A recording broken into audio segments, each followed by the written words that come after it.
Hello everyone, my name is Kevin. I study at Bagzone Primary School. I'm currently in grade 483 right now, just moved up. I'm going to tell you the story about the Ratty Rats. Let's get into it. It was a night the cinnamon moon was shone brightly. The ship was fully loaded and ready to sail. Also, not only was the people was on there, but the rats also wanted to go since it was the noisy city. It cannot bear the noise.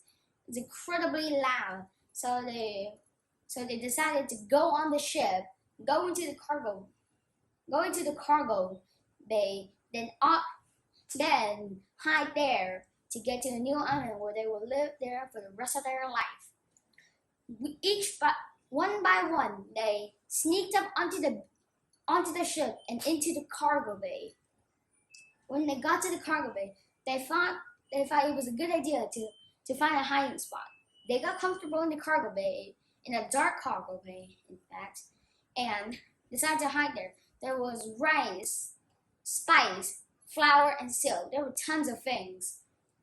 And the ship was also fully loaded, so it would take many days just to get there. So even if they managed to get there in time, the fully loaded cargo bay would make it difficult to get back.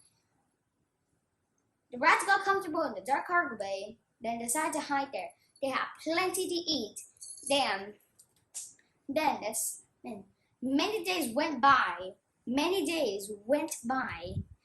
No one saw them. They had plenty of food to eat. They had a good hiding spot. And the best of all, no one saw them. But one day, the cook decided to get the bag of rice and the flour to make some food for the crew. But when the cook picked up the bag of rice, there was holes in them, like someone had punctured them with a needle or something. And he also found that the cheese that someone was nibbling on them. And in the container of spice was literally ripped open. And the ship screamed, "There are ratty rats on the ship. They are eating our food." The captain said, "Set up traps and catch the rat. I will have no ratty rats on my ship." But the rats are way too smart to get trapped. They use every single technique they know to get the mousetraps to activate, but not getting them activated. So they will get the food and the bacon, which they had knew were their favorite foods. So the plan of the captain backfired, but he decided to set more traps, more than ever on the ship.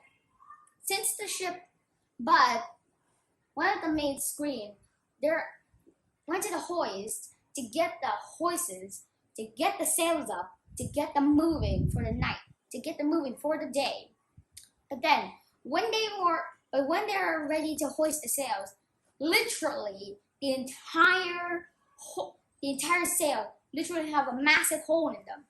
They sealed the holes in the sails back together, and the captain screamed, "No ratty rats on my ship." But once again, the mouse tripped the traps and ate the bait. So the captain said that he had enough. He decided to get to the nearest shore and drop the anchor by there. And he got there near the shore, but when they were getting there, a terrible storm blew up. So it was very rough, and the captain said it was way too dangerous to sail like this. So he decided to put down the lifeboat, and only the captain got on the lifeboat. For some reason, he sailed away, but he told the crew members on the ship to burn the ship down. But the crews on the ship did not burn the ship down. So they decided to make peace with the mouse and mended the ship to get to the nearest shore and had to be together. They only knew they had so much food to eat that, and only knew they had so little food left to eat that the mouse ate, that they simply had almost no food left. So they decided to get to the nearest shore, ask the local village to load the ship up, and to load the ship with food and silk, flour, and spice, all the things they needed, and see the sails together so they can sail back into the country and drop the anchor by there and fix the ship and then repair the ship the rest of the way. So that is the end of the Ratty Rats. The Ratty Rats. So that's just only the end. And thank you for watching this story. If you like it, you know what to do. Stay awesome.